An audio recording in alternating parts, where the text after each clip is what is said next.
কাজী নজরুল ইসলাম কোনটিকে নমস্কার জানিয়েছেন? সত্যকে।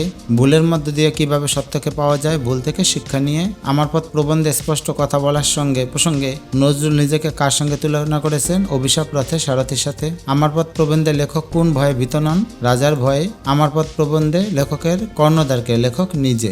দেশে যারা শত্রু, দেশে যা কিছু মিথ্যা ভণ্ডামি মেকি তা দূর করতে কি প্রয়োজন? আগুনের সম্মার্জনা। আমার পথ প্রবন্ধে নিচের কোন বৈশিষ্ট্য বিদ্যমান? সত্যের পথ। নজরুলের মতে নিচের কোনটি আমাদের নিষ্ক্রিয় করে তোলে? পরাবলম্বন। নজরুল ইসলামের প্রবন্ধ কোনটি? এটি প্রবন্ধ হচ্ছে রুদ্রমঙ্গল। নজরুলকে কে বাংলাদেশে এনে নাগরিকত্ব দেন? শেখ মুজিবুর রহমান। নিজেকে চিনলে নিজের শক্তির উপর কি আসে? অটুট বিশ্বাস। আমার পথ প্রবন্ধে কোন বৈশিষ্ট্য বিদ্যমান? এটা হচ্ছে সত্যের পথ। আমার পথ প্রবন্ধ অনুযায়ী স্বাধীনতার জন্য করণীয় কি? আমাদের আত্মনির্ভরশীল হতে হবে। নজরুলের মতে কিসের চেয়ে অহংকারকে ভালো বলেছেন?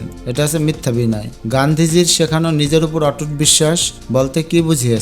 এটা হচ্ছে আত্মজাগরণ। কাজী নজরুলের মতে পরাবলম্বন আমাদের করে তুলেছে নিষ্ক্রিয়, বিলাসী, দাস। এটা হচ্ছে নিষ্ক্রিয় এবং দাস। 1 এবং 3।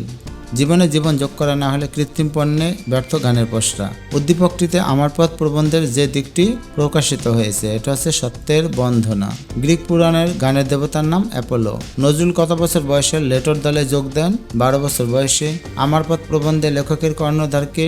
লেখক নিজে। আমার পথ প্রবন্ধে উপজীব্য অর্থাৎ আমার পথ প্রবন্ধে কি বলা হয়েছে? আত্মবিশ্বাসকে জাগ্রত করা এবং সত্যকে প্রতিষ্ঠা করা।